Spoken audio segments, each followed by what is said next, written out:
Kazakhstan, it's at the heart of Central Asia, rich in mineral resources and economic potential. It's also closely watching the developments on the US-Afghan security deal in Kabul, which could impact on regional security. Well, in a moment, Kazakhstan's foreign minister joins me here in the studio. First, though, let's take a closer look at the country. It's nestled between mighty neighbours, Russia and China, and is nearby Afghanistan.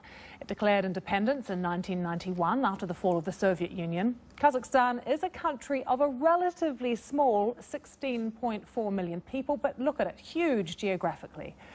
President Nursultan Nazarbayev has remained relatively unchallenged since the country's creation.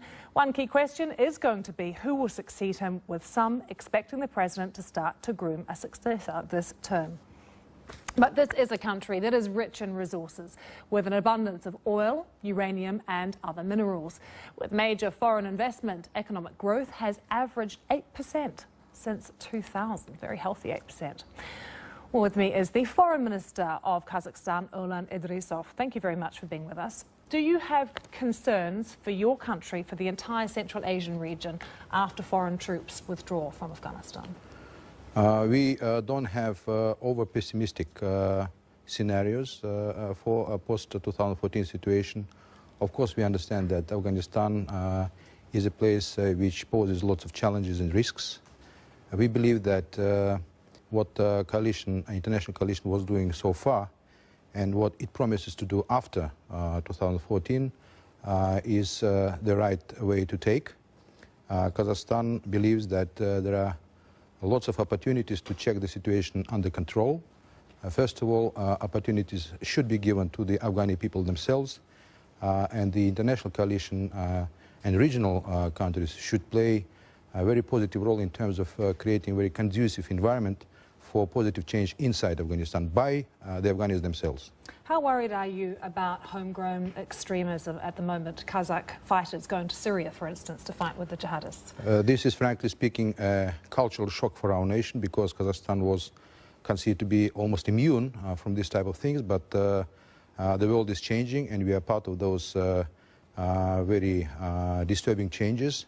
Of course, we are very much worried about this situation, and we try to understand how we should tackle this situation. So what's being done, actually, to try and tackle radical Islam militancy in your country? First of all, persistent economic growth, focus on education, giving more opportunities to growing younger generation.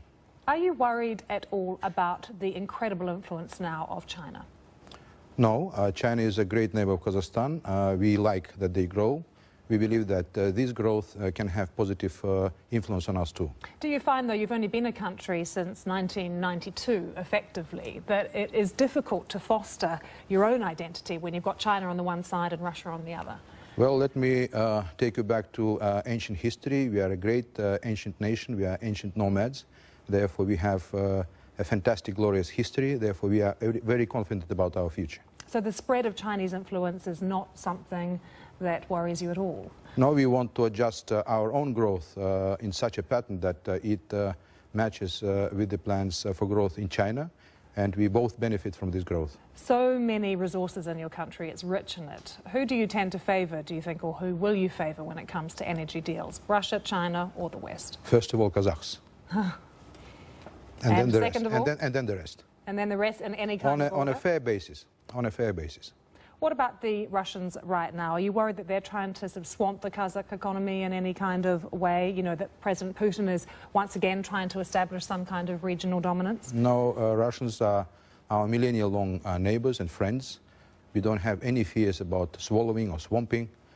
We do the same pattern of our policy with Russians as to make our own individual growth is complementary to each other. Okay, let's talk about the president, Nazarbayev. He's been in power for a long time now. Is he planning to groom someone else to be his successor? Who else is in the running? Yes, he is doing this for the last 20 years. He started to do this when he announced a state scholarship to send best Kazakh students to the best universities abroad. Therefore, the answer to your succession question is that he has started to do this the first day he entered the office. And when in grooming the young generation, better educated, differently cultured and future-oriented. And does he have a date for when he intends to step down? You have a nice saying, we propose, but there is something who disposes. Okay.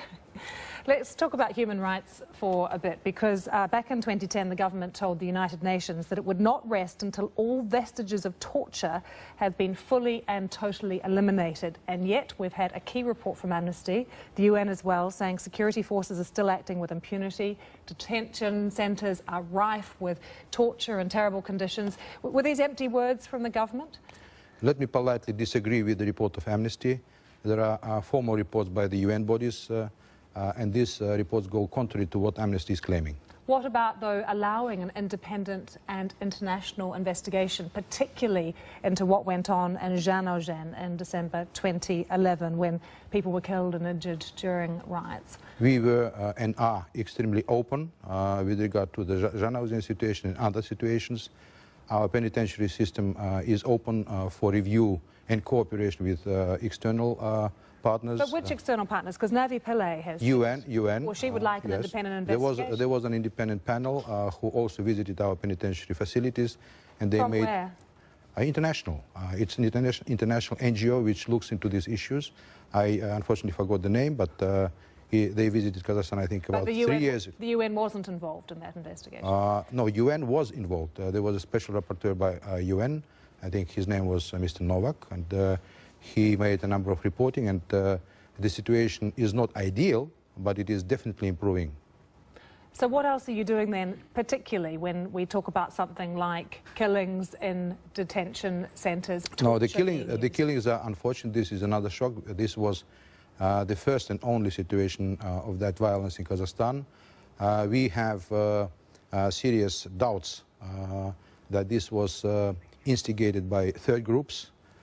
This is being deplored deeply by the entire society and the government.